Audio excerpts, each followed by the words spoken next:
Sticking with the upset theme, Northwestern traveled to Wisconsin. Now, to me, I understand this is an upset in the sense that one team was ranked and one team wasn't. But at one point, Wisconsin was the 25th team in the nation. So yeah. I don't think this was as much as an upset. I think the score was shocking, with Wisconsin beating Northwestern 35-6.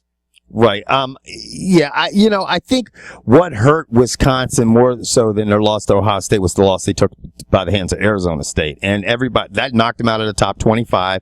But they came back and they fucking just put it on Northwestern. I mean, they did. I mean, Northwestern. They took them to the woodshed.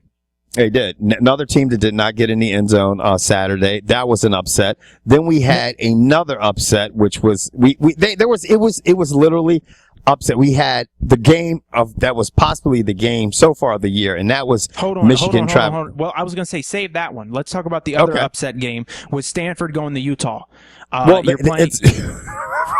Yeah, Stanford. I mean, Utah, and you know what? Stanford's coach said it the best. It's like they're a good team. They got it done. They look good out there, and it was no excuses. He's like, we got outplayed. And let me tell you right now.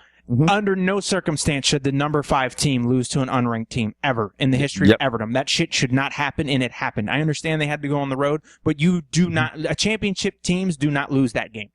Yeah, I mean it's and they everybody's like Utah shocks. I mean they won that game. I mean they were, if you really think about it, at one time they were down 27-14. They were down 27-14 for a while. They were not.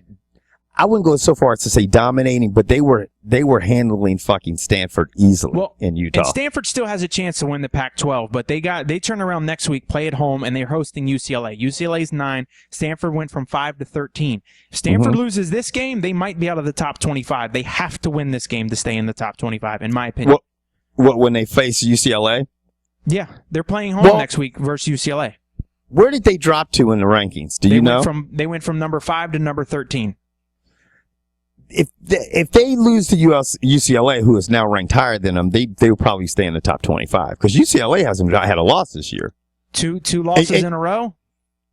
Yeah, I mean, but you got maybe it's because we just got done talking about the UFC, and I'm used to like 2 losses and you become irrelevant. I forgot this is actually college football. Yeah, they would definitely drop to like 20 in the 20s. Yeah. They'll drop to the 20s, but Morris got something going on. I mean, he is doing something over there in UCLA. And one of the things he did was he got a lot of the best high school coaches, that were in the area in the California, in the Los Angeles area. He hired them as staff so he'd have the ability to recruit all the local talent. And it's starting to pay off for him now because they fucking house Cal 37-10. Yeah. So, I mean, they're a good team. They're undefeated. But there was another upset, and that's why we called it fucking upset. And Penn State, for you folks who haven't been following... Oh, no, George. I'm sorry. I got to cut you off this time. Texas, Shorty, remember? They beat Oklahoma. And you know what? That's the save Mack Brown's job game. Because I'm going to tell you what, if Oklahoma would have beat them by 10 or more points, Mack Brown would be in the unemployment line. Yeah, and I'm going to tell you what, they put an ass whipping on Oklahoma. That score, it was just like the LSU-Florida game. They let them have that last 7 at the end of the game. They whipped fucking Oklahoma's ass. And like you said, Mack Brown, now they're sitting at 4-2. And the funny thing about Texas is they're 3-0 in the Big 12. So I'm like, they're actually sitting good in the Big 12. So yeah, they could win the Big 12 and still have a loss or 2. Yep, they could have a loss or 2. So, but actually, what is their record? They're gonna have don't they have 3 losses? No, they're everybody was having doubts on Texas. Texas is 4-2, and they're undefeated. And I think because they had bad losses. You know what I'm saying? That's what everybody started freaking the fuck out about. Because who did they drop? They had a loss to BYU. And then they dropped the loss to Ole Miss, who was basically ranked 25th. And I tell you what kills them is those were back-to-back losses. I'm telling you, when you lose 2 games in a row in college when you shouldn't, that's when people start to go, Yeah, they freak out. But then you turn back around, you fucking win, your biggest SEC foe. You beat them, easily, and you're undefeated in the conference, and now you're back in the picture. So, well, the rape capital of the world hosted a huge football game this weekend. Mm-hmm. Man, I try to ignore some of your fucking shit. Anyway, I can do nothing but speak I don't even know how to put it. I'm going to tell you what, I can only say that Penn State, one, they're giving these kids and their families a good amount of money. That's good. They've turned everything around very quickly and got rid of the shit they should have got rid of. And I feel great for fucking their coach, their football coach. Yeah, I do too. But the one kid I would definitely highlight is this kid, Christian Hackenberg. The kid comes in, he's a senior last year in high school when all this shit's going down. And they asked him, you know, he didn't have to go to Penn State. He could have gone anywhere he wanted. And after all this shit came out, they said, do you still want to go? He's like, yeah, I'm going to help rebuild. Yep. And that's what he's doing.